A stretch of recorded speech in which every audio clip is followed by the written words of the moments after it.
종교 지도자들, 바리새인들이 예수님을 시험하려고 합니다. 13절에 보시면 그들이 예수의 말씀을 책잡으려 했다. 그래서 바리새인과 헤롯 땅 중에서 사람을 보냈다. 바리새인들은 분리주의자입니다. 세상 사람들과 상종하지 않아요. 그런데 이들이 당시에 세속 권력을 쥐고 있는 이 헤롯 주변의 헤롯 당, 그 사람들과 함께 예수님을 찾아왔다는 거예요. 무엇을 위해? 예수님을 책잡기 위해. 헤롯은 로마의 힘을 입어서 지금 유대를 다스리고 있는 왕입니다. 이방 출신입니다. 그런 헤롯을 추종하는 헤롯 당과 바리새인이 전혀 상종할 수 없는데 함께 했어요. 오직 한 가지 이유 때문입니다. 예수님을 책잡기 위해서입니다. 그리고 이들은 예수님을 책잡기 위하여 질문을 던지지요. 14절 중반에 보시면 가이사에게 세금을 바치는 것이 옳으니까 옳지 아니하니까. 자, 곤란한 질문입니다. 가이사, 황제에게 세금을 바치는 문제. 이것은 로마가 법으로 정한 일이지요. 이 유대와 사마리아의 분봉왕인 아켈라오가 주후 6년경에 로마 황제인 가이사 아우구스투스에 의해서 폐위됩니다. 이후에 이 세리들이 유대의 모든 성인 남자들로부터 거두어 로마 제국에 바친 세, 인두세죠. 사람 한 명당 머릿수대로 바친 세금. 그 세금 제도가 있었어요. 이 세금을 들임으로써 유대는 자치 국가가 아니라 로마의 속국이다. 그것을 이제 나타내는 행위였고, 이에 따라서 이 세금을 바치는 일에 대해서 이 민족주의자들, 열심당원들이죠. 이들은 조직적으로 납세를 거부하는 반로마 운동, 무장 저항 운동을 일으켰습니다. 그런 상황에서 세금을 바치느냐 마느냐 어떻게 대답해도 곤란한 문제지요. 가이사에게, 황제에게 그 칙령에 따라 세금을 바치라고 할 때 정통 유대인들은 당연히 예수님에 대하여 극심한 반발을 하게 될 것이 분명합니다. 왜냐하면 이 유대인들은 이 로마 황제, 이 이방인인 로마 황제에게 세금을 바치는 것을 수치스러운 것으로 여길 뿐 아니라 반신앙적인 것이라고 여겼기 때문이에요. 왜? 아우구스투스는 자신을 황제라고 할 뿐 아니라 신으로 숭배하게끔 만들었기 때문입니다. 그래서 유대 역사가인 요세푸스는 그의 글을 통해서 열심당원들이, 이 유대 민족주의자들이 로마에 항거했던 이유를 다음과 같이 쓰고 있어요. 로마인들에게 세금을 바치고 하나님 외에 어떤 통치자를 인정하는 것은 범죄라 선언함으로써 갈릴리 주민들에게 로마에 대한 반역을 촉구하였다. 그러니까 예수님께서 가이사에게 세금을 바치라고 한다면 유대인들은 예수님을 반대했을 것입니다. 자, 그러면 세금을 바치지 말아라, 그렇게 예수님이 대답을 할 경우에는 어떻게 될까요? 세금을 로마 황제가 법으로 정해놓았는데 세금을 바치지 말라고 한다면 그것은 반로마 무장저항운동을 일으킨 열심당원들의 우두머리가 되는 격이 되는 것이기에 로마에 매우 심기를 불편케 하는 일이 될 수 있는 것이죠. 그래서 예수님을 십자가형에 처하도록 고소했던 것 중에는 세금을 바치지 말라고 했다는 그런 내용도 거기 들어 있습니다.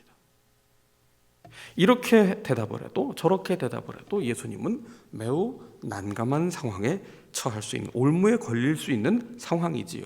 이를 위해서 바리새인은 상종하지 않던 헤롯 당원들과 함께 합세해서 어떻게 하든 예수님을 궁지로 몰아 넣으려고 했습니다. 반드시 예수님은 한쪽 편에 대답을 할 것이라 여겼기 때문이지요. 그런데 예수님께서는 뭐라고 대답하시느냐?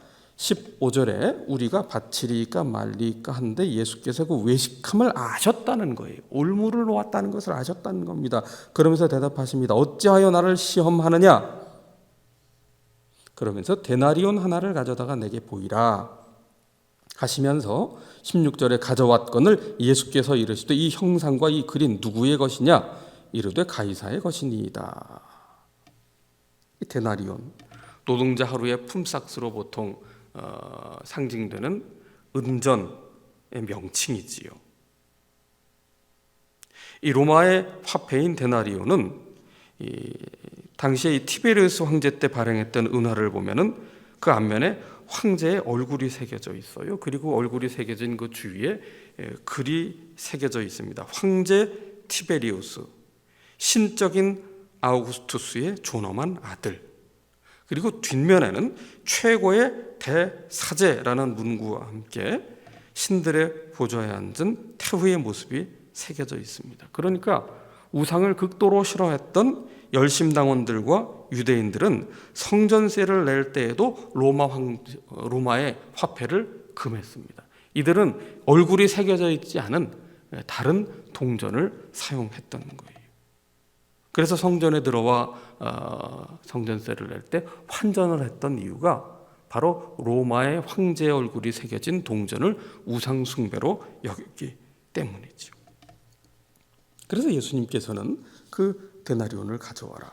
거기에 누구의 형상, 또 이 글의 주인이 누구냐, 그것을 물으신 거죠. 그러면서 그 우상 숭배라고 여기며 금했던 데나리온을 금세 이 바리새인들이 예수님께 가져다 주는 이 이율배반적인 모습을 우상 숭배라고 금하면서 내놓으러 하니까 바로 가지고 온단 말이죠. 그런 상황에 예수님께서 뭐라고 답하셨느냐? 17절에 예수께서 이르시되 가이사의 것은 가이사에게, 하나님의 것은 하나님께 바치라 하셨다. 그러자 그들이 예수께 대하여 매우 놀랍게 여겼다. 여기에서 우리는 이 하나님 나라의 백성으로서 아직 완성되지 않은, 그래서 이미와 아직 사이에 존재하는 이 땅에 사는 백성으로서 하나님의 도성을 향해 살아가며 이 나라에 대하여 어떻게 대하여야 할 것인가. 하나님 나라와 세상 나라 사이에 살아가면서 우리가 바른 균형 잡힌 신앙인으로, 또 시민으로, 국민으로 살아야 한다는 것을 우리에게 알려주고 계신 것이지요. 자, 가이사의 것은 가이사에게, 하나님의 것은 하나님께. 여기서 가이사의 것은 가이사에게, 이건 돌리라는 거예요. 가이사에게 돌려주라. 하나님의 것은 하나님께 돌려드려라. 예수님께서는 지금 로마에 저항하는 무장 저항운동을 일으키려 하지 않으셨다는 사실을 우리는 눈여겨보아야 합니다. 어떤 이들은 이제 우리는 하나님의 백성이 됐다, 하나님 나라의 통치를 받고 산다, 그러므로 세상 정부는 깡그리 무시해도 된다고 여기는 아주 극단적인 생각에 치우친 분이 있습니다. 이건 좋은 신앙이 아니라 무모한 신앙이 될 수 있습니다. 우리는 영혼만 있지 않아요. 육신을 가진 존재로 이 세상에서 살고 있습니다. 교회는 산속에 들어가서 도 닦는 종교가 아닙니다. 세상을 구원해야 될, 하나님 보시기에 심히 좋았던 이 세상을 하나님의 원하시는 세상으로 바꾸어가고 아름다운 것을 지키고 회복해야 될, 구원해야 될 사명이 우리에게 있는 거지요. 그래서 예수님의 가르침에 따라서 우리의 신앙이 침해를 받지 않고 우리의 신앙의 자유를 박탈당하지 않고 예배를 방해받지 않는 한 우리는 국방의 의무, 납세의 의무, 교육의 의무, 우리가 해야 되는 그 의무를 다해야 되죠. 앞으로 다가오는 총선에서도 우리가 참정권으로 투표에 참여해야 됩니다. 그와 반대되는 극단에 또 처한 분들도 계시죠. 세상의 정치 지도자들의 정치 이념, 정책, 그것이 하나님 나라보다 더 귀한 것으로 그렇게 마음에 품고 신봉하는 분들이 있어요. 또 하나의 우상이지요. 정치가 우상이 된 분들의 경우는 내가 지지하던 정치인이 낙선한다든지 내가 지지하던 정치인의 정책이 발효되지 않으면 앞이 캄캄해집니다. 인생 끝난 것 같이 여겨요. 그 우상이었어요. 모든 우상의 공통점이 뭐예요? 다 좋은 것으로 여겨지는 겁니다. 하나님 나라보다 더 우선해서 세상 정부를 더 사랑하고 신뢰한다. 그 신앙보다 신념이 더 강한 거지요. 신앙보다 이념이 더 앞서는 겁니다. 그것 또한 결코 바른 사회 참여가 될 수 없는 것이지요. 예수님께서는 세상 정부를 무시하지 않으셨어요. 그러나 동시에 예수님께서는 먼저 하나님 나라와 그의 의를 구하라고 말씀하셨습니다. 우리는 하나님 나라 백성으로 살지만 이 땅에 또 정치 체제 하에 또 국가의 국민으로서 살게 되는데 국가의 역할과 또 국가의 시민으로서의 신앙인의 역할에 대한 의무는 여전히 유효한 것이죠. 국민으로부터 위임된 권력을 존중하고 또 지도자들을 또 정치인들을 위해서 우리가 기도해야 될 사명이 있는 것입니다. 이것이 바로 가이사의 것은 가이사에게라는 말씀의 의미지요. 그러나 동시에 우리는 또 한 가지 대한민국 국민으로서의 의무나 권리를 지키면서도 그러나 동시에 이 세상에 우리가 완전히 머물 것이 아니라 하나님의 나라를 향해 가는 또 하나님의 나라를 이 땅에 실현해야 될 하나님의 백성이기에 이 땅이 전부가 아닌 하나님의 통치가 이 땅에 구현되도록 그렇게 우리가 살아가야 될 영적인 책임이 있음을 우리는 돌아보아야 합니다. 그래서 이 가이사의 것은 가이사에게 하나님의 것은 하나님께 돌려드리라 하는 이 본문에 대해 어거스틴은 이와 같이 해석을 했어요. 우리는 하나님의 금고에서 잃어버린 하나님의 은화입니다. 그대는 하나님의 형상을 지니고 있기에 황제의 얼굴이 새겨진 은화보다 훨씬 나은 존재입니다. 황제가 은화에서 자신의 초상을 찾듯 하나님은 당신의 은화를 찾으러 오셨습니다. 황제에게는 돈을 돌려주고 하나님께는 여러분 자신을 돌려드리십시오. 그러니까 하나님의 것은 하나님께 바치라는 말은 우리에게 하나님의 형상이 새겨져 있으니 이제 우리의 삶 속에 거룩한 삶을 추구해야 한다는 것입니다. 지금 우리가 이 코로나 감염 방지 또 확산 방지 차원에서 영상 예배를 드리고 있어요. 우리 교회는 규모가 큰 교회이기 때문에 모여서 예배 드리는 것을 지향하고 있습니다. 이건 무슨 신앙의 박해라고 여겨서는 안 되는 것이고 예배의 방해라고 여겨서는 안 될 것입니다. 이웃의 생명을 지키고 구원해야 될 사명이 우리에게 있기 때문에 이것은 이웃에 대한 또 국가에 대한 최소한의 배려이고 정부의 시책을 따르는 것은 우리가 마땅히 해야 될 도리라고 생각합니다. 그런데 한 가지 문제가 있어요. 온라인 예배를 드리기가 어렵거나 또 소수로 모여서 안전수칙을 다 지키고 모여서 예배 드리는 교회에 대하여 우리가 어떻게 할 것이냐. 손가락질 하지 마십시오. 온라인 예배를 드릴 수도 있고 오프라인 예배 모여서 예배를 드릴 수도 있고 나와 생각이 다르다고 해서 함부로 그 교회를 판단하는 것 그것은 사실 옳지 않습니다. 규정을 잘 준수하고 있는가? 이 감염 예방 차원이 우리가 싸워야 될 것은 코로나이지 우리가 정부와 싸운다든지 또 우리와 다른 형태를 표방하는 교회라고 해서 그 교회와 싸우는 것 이단이 아니라면 우리는 그와 싸우는데 에너지를 낭비할 필요는 없는 겁니다.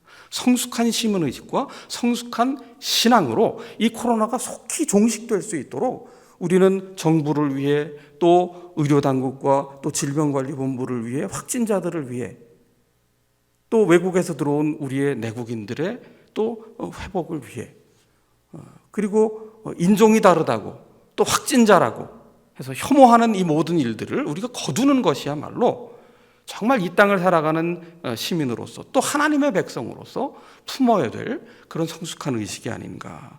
우리가 이 혼란의 때에 우리의 마음을 다시 한번 잘 정돈할 필요가 있겠는데, 자, 하나님의 것을 하나님께 바치라. 궁극적으로 우리는 하나님께로부터 왔기에 하나님께 바치는 삶을 이 땅에 살면서 추구해야 되는데, 하나님의 것을 하나님께 바치라.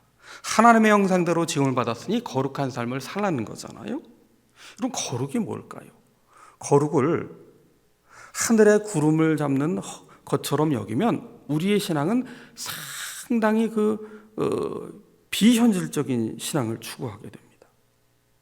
거룩한 삶을 산다는 것은 한마디로 하면 목자 되신 하나님과 동행하는 삶입니다. 목자의 인도를 따르며 살아가는 삶입니다. 하나님과 친밀히 동행하는 법을 배우며 살아가는 것을 뜻하는 거죠. 이것이 없으면 우리의 거룩은 일상의 거룩이 될 수 없어요. 대표적으로 목자 되신 하나님에 대하여 고백한 성경 구절은 시편 23편에 담겨 있는데, 여기 보면 하나님을 믿는다는 것을 무엇이라고 표현하느냐 하면 하나님을 목자로 고백하고 따르는 것이라고 그렇게 표현하고 있어요. 하나님과 인간의 관계를 목자와 양의 관계로 그렇게 서술하고 있습니다. 목자는 어떤 존재입니까? 양을 보호하고 양을 이끌고 양을 먹이고 양을 쉬게 해요. 그래서 양은 목자를 신뢰해야 되는데, 이 믿는다는 것은 다른 말로 하면 하나님의 인도를 따른다는 것을 뜻하는 거죠. 왜? 목자가 없으면 양은 죽기 때문입니다. 그런데 예수님은 뭐라고 말씀하셨어요? 나는 선한 목자일 뿐 아니라 양을 위하여 목숨까지도 버린다. 이 사순절에 예수님의 십자가의 고난과 부활을 참여하는 길은 무엇이냐? 선한 목자 되신 예수님께서 우리에게 생명의 길, 더 풍성한 생명을 얻게 하고자 선한 목자가 되셔서 십자가의 길을 가시고 부활하신 그 목자 되신 주님을 따르는 것이야말로, 날마다 따르는 법을 배우는 것이야말로 하나님의 것을 하나님께 바치는, 내 삶을 하나님께 바치며 이 땅 가운데 살아가는 거룩을 추구하는 성도의 본분이라고 말씀하고 있는 것이죠. 시인이 하나님을 목자로 고백하는 이유는 무엇입니까? 광야에서 목자가 없으면 양은 살 수 없어요. 존재할 수 없어요. 마찬가지로 하나님의 형상대로 지음받은 인간 존재는 하나님을 떠나서는 결코 살 수 없다는 것입니다. 양이 위험에 처할 때 안전을 보장해 주는 것은 목자입니다. 목자는 생명을 던져서 양을 보호합니다. 그렇게 하여 푸른 풀밭 쉴 만한 물가로 인도해 주시죠. 우리에게 안식을 누리게 하시고 새 힘을 주셔서 살게 해 주시는 겁니다. 양은 목자가 찾아왔을 때 꾸밈 없는 모습으로 자신을 그대로 내보입니다. 양은 자신을 목자 앞에 숨기지 않습니다. 진실되게 자신을 목자 앞에 그냥 개방하고 위탁합니다. 그럴 때 목자는 그 양을 살피고 먹이고 돌보고 그리고 치료해주고 일어서 살게 해주는 거죠.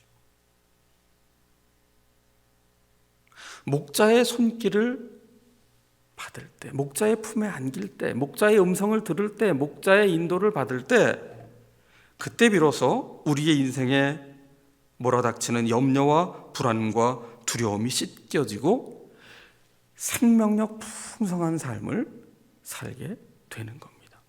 그래서 예수님께서는 선한 목자로 이 땅에 오시되 요한복음 10장에 양으로 생명을 얻게 하고 더 풍성히 얻게 하려 합니다.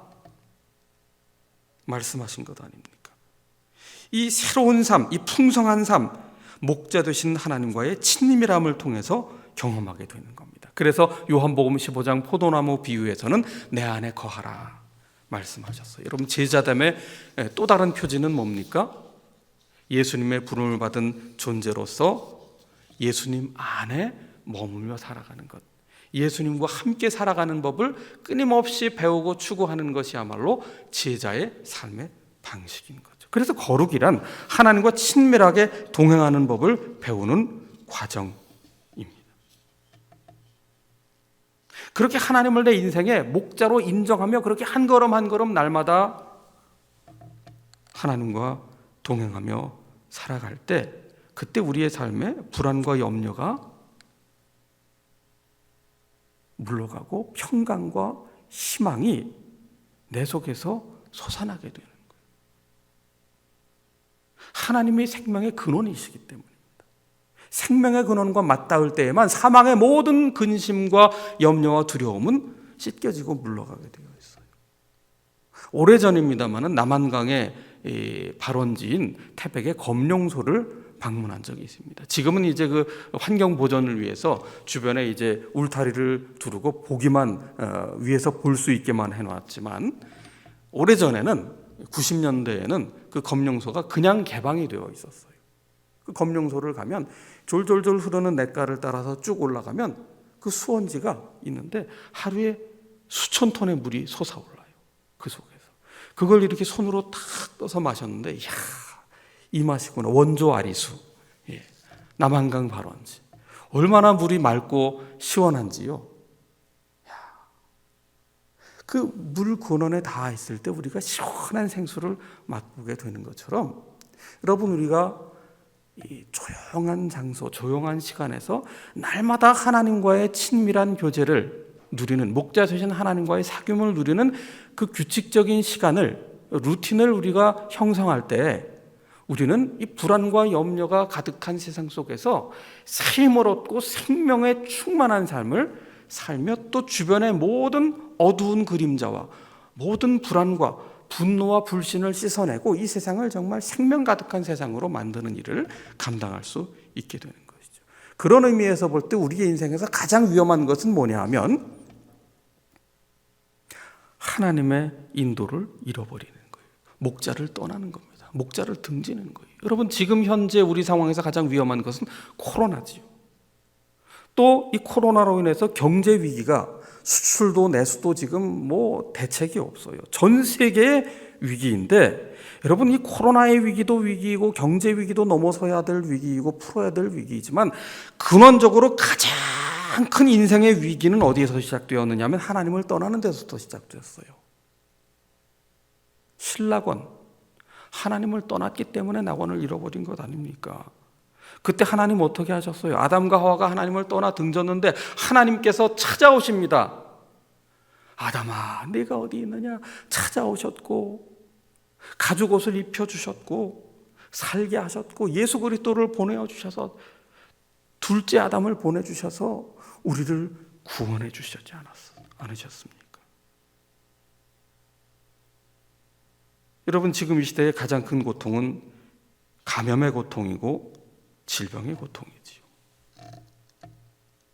그러나 우리를 더 고통의 골짜기로 내모는 것이 있습니다.